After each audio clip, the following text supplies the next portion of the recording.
आदाब। जिस शख्सियत से आज हम बातचीत कर रहे हैं और आप रूबरू कराना चाहते हैं, वो हमारे बीच मौजूद हैं। एक बहुत ही सुलझे दिलो दिमाग के, एक नए ढंग की तो नहीं कह सकते हैं, लेकिन बहुत जदीद भी नहीं कह सकते हैं।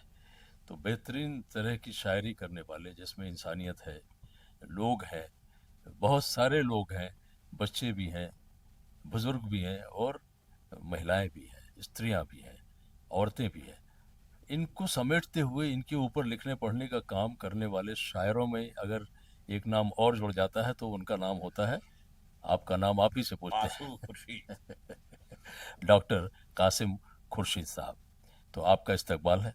बहुत शुक्रिया। इस शहर गोरखपुर में जो फिराक की ज़मीन है, मजनू गोरखपुरी की भी ज़मीन है, और बहुत सारे ऐसे शेर जो लोगों की ज़ुबानों पे रटे हैं, लगे हैं। उनकी बातें जब हम करते हैं तो गोरखपुर याद आ जाता है। आपको गोरखपुर में आके आज क्या महसूस हो रहा है? देखिए, गोरखपुर की अपनी एक तारीखी हैसियत आपने जिक्र भी अभी कर दिया। गोरखपुर जब जब कभी जहन के नहा खाने में गूंजने लगता है ये शहर, तो सबसे पहले मजनू गोरखपुरी और फिराक गोरखपुरी का नाम जहन में आता है।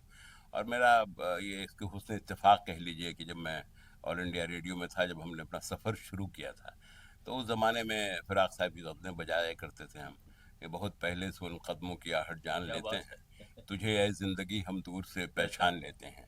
तो दरअसल जब हम कई बार यहाँ आने का मौका मिला, और हमें ये ज़मीन ज़ाहिर है कि इस कदर ज़रख़ीज़ ज़मीन है कि इसका कोई कहीं कोई जवाब नहीं है। और आज जब हमें पता चला कि याद शरीफ का यहाँ पे एहतमाम किया गया है, और शरीफ अहमद साहब जिनकी खिदमत बच्चों के लिए भी बहुत रही, तालीम के हवाले से बहुत थी, और काफ़ी सरगर्म रहे वो। और खुशी की बात यह है कि एक जनरेशन, कई बार ऐसा होता है कि एक जनरेशन के जाने के बाद दूसरी जनरेशन बहुत फ़ाल नहीं हो पाती, लेकिन हम मुबारकबाद देना चाहेंगे उनके जो साहिबजादे हैं, जनाब शुएब साहब, जी। कि वो इस कदर फ़ाल हैं और वो काम कर रहे हैं। और ये अदब की जो सरज़मीन है, जो फ़िराक की सरज़मीन है, मजनू की सरज़मीन है, उसको वो मज़ीद ज़रख़ीज़ बना रहे हैं। और इसी मौके पर आज हम यहाँ पर हाज़िर हुए हैं। तो एक बेहतरीन शेर से शुरुआत करते हैं। आपका आपका जो शेर बहुत बेहतरीन, वैसे शायर से ये कहना कि सबसे अच्छा वाला सुनाइए या बताइए तो बड़ा मुश्किल होता है, लेकिन आपकी समझ में जो आपको सबसे अच्छा लगता हो, दो लाइनें उसकी। देखिए, एक शेर बड़ा मशहूर हुआ हमारा पूरी दुनिया में, अभी मैं बहरीन भी गया था तमाम, तो वो लोग उमूमन फरमाइश करते हैं। अ, कई अशार थे उसमें। एक है कि मुझे फूलों से, बादल से, हवा से चोट लगती है। क्या बात है। मुझे फूलों से, बादल से, हवा से चोट लगती है, और अजब आलम है इस दिल का, वफा से चोट लगती है। हाँ। और जिसे तुम अब जिलाते हो, तुम्ही ने मार डाला था, वो अपनी मौत से खुश है, दुआ से चोट लगती अरे है। वाह। और मुझे फूलों से, बादल से, हवा से चोट लगती है। तो ये शेर बड़ा मशहूर हुआ। इसके साथ एक और भी शेर जो मुंतकिल होता रहा, शायद हम जब जहाँ कहीं जाते हैं तो हमसे पहले वो शेर ज़रूर वहाँ हाजिर रहता है।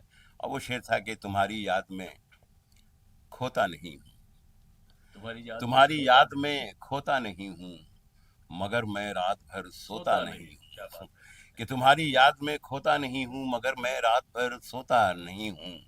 और आपको याद होगा कि हमारे यहाँ के बड़े शायर जनाबे शाद अज़ीम आबादी का एक शेर था कि तमन्नाओं में उलझाया गया हूँ, और खिलौने दे के बहलाया गया हाँ हूँ। हाँ। मैंने एक शेर बांधने की कोशिश की है। हम आपकी ख़ास इरशाद तवज्जो इरशाद इरशाद। चाहते हैं कि तुम्हारी याद में खोता नहीं हूँ, मगर मैं रात भर सोता नहीं हूँ, और बहलने की सज़ा झेली है बरसों, बहलने की सज़ा झेली है बरसों, खिलौने के लिए रोता नहीं हूँ। वाह वाह और वाह। इसका एक शेर जिसकी आप ज़रूर दाद देंगे कि कहीं मुझ में सफ़र रहता है जारी, कहीं मुझ में सफ़र रहता है जारी, मगर मैं तो वहाँ होता नहीं हूँ, मगर मैं तो वहाँ होता नहीं हूँ, और तुम्हारी याद में खोता नहीं हूँ, मगर मैं रात भर सोता नहीं बहुत बढ़िया, हूँ। बहुत जी। शानदार। जी। एक बात आपसे ये जानना चाहेंगे कि बहुत सारे लोग शेरो शायरी की दुनिया में कदम रखते हैं, जी। और कुछ तो ऊपर वाले का करम होता है और जी। उनकी अपनी तरीके या अंदाज होता है, जिससे जी। वो लोगों के बीच में बहुत ज़्यादा लोकप्रिय हो जाते हैं, जी। पॉपुलर हो जाते हैं। जी। آپ کے भीतर क्या था कि आपने शायरी को चुन लिया? देखिए ऐसा है कि मैं एक बात हमेशा ये कहता रहा हूँ, हमारे ज़िक्र में रहता है कि दरअसल आदमी बुनियादी तौर पे एक तख्लीक़-कार हो सकता है या गैर तख्लीक़-कार हो सकता है। जी, अब तख्लीक़ी जो अमल है, ये शायरी क्या है? ये एक सिन्फ़ है, एक फ़ॉर्मेट है। जी, हमें अपनी बात कहने के लिए अगर कोई गज़ल का फ़ॉर्म नज़र आता है तो हमने गज़ल कह दी। अगर अगर कोई नज़्म का फ़ॉर्म समझ में आता है तो नज़्में लिख दी। कहानियाँ भी मैं लिखता रहा हूँ, मेरी 2 किताबें आई हैं उसमें। तो अगर लगा कि ये कहानी के फ़ॉर्मेट में ये मतन जाना चाहिए तो जाना चाहिए। इसी तरह हमारे यहाँ आप देखेंगे कि बहुत सारे उधर अहमद नदीम क़ासमी को आप बड़ा शायर भी कह सकते हैं, बड़ा अफ़साना निगार भी कह सकते हैं। तो मैं उन्हें बड़ा तख्लीक़-कार मानता हूँ।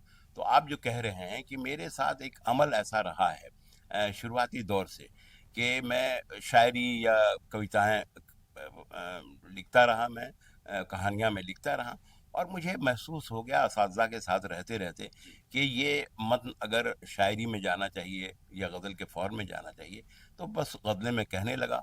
और एक बात और भी है, किसी ने कहा था कि दुनिया ने तजुर्बात व हवादिस की शक्ल में जो कुछ दिया है मुझको वो लौटा रहा हूँ मैं तो लौटाने की बात नहीं करता, मैं ये बात ज़रूर कहता हूँ कि मैं आपके दिल की बात करने की कोशिश करता हूँ। इसीलिए मेरा एक बड़ा एक ये शेरी मजमुआ जो है वो दिल की किताब आया भी। और दिल की किताब का मतलब है कि ये सिर्फ मेरे दिल की किताब नहीं है, बल्कि इस ज़माने की किताब है। ज़माना इसे पढ़ेगा, ज़माना इसे जानेगा, ज़माना इसे महसूस करेगा। जिसमें हमने तमाम तर, एक भी मुतफ़र्रिक़ शेर नहीं है इसमें। मैंने शुरू से आखिर तक सिर्फ गज़लों का ही इंतखाब किया है और गज़लें ही कही हैं। तो मेरे साथ एक जो आप कह रहे थे कि एक शऊर की रौ होती है, जिसे स्ट्रीम ऑफ कॉन्शसनेस कहते हैं। तो इस शऊर की रौ में कभी कहानी मेरे सामने आ जाती है, वो फॉर्मेट आता है, कभी गज़ल का फॉर्मेट आता है, कभी ड्रामे का फॉर्मेट आता है, और उस तरह हम अपनी बातें कहने की कोशिश करते हैं। बहुत शानदार बातचीत रही आपसे। आप मल्टीफेरियस हैं। रेख्ता पे आपके तो तमाम मजमूए अवेलेबल हैं, लोग देख सकते हैं, पढ़ सकते हैं, सुन सकते हैं। रेख्ता पर आपको देखा भी गया है, मैंने तो कई बार देखा है। तो इसको आप एक चीज़ ध्यान में रखिए कि बहुत सारे लोग आपके जानने वाले हैं, आपके पीछे हैं, आपके सामने भी हो सकते हों। आज आपको इस मंच पे ऐसा महसूस होगा कि आपने अपनी ज़िंदगी का एक तारीखी मुशायरा अटेंड किया है। बहुत बहुत शुक्रिया, बहुत बहुत शुक्रिया बात करने के लिए एफिडेविट से।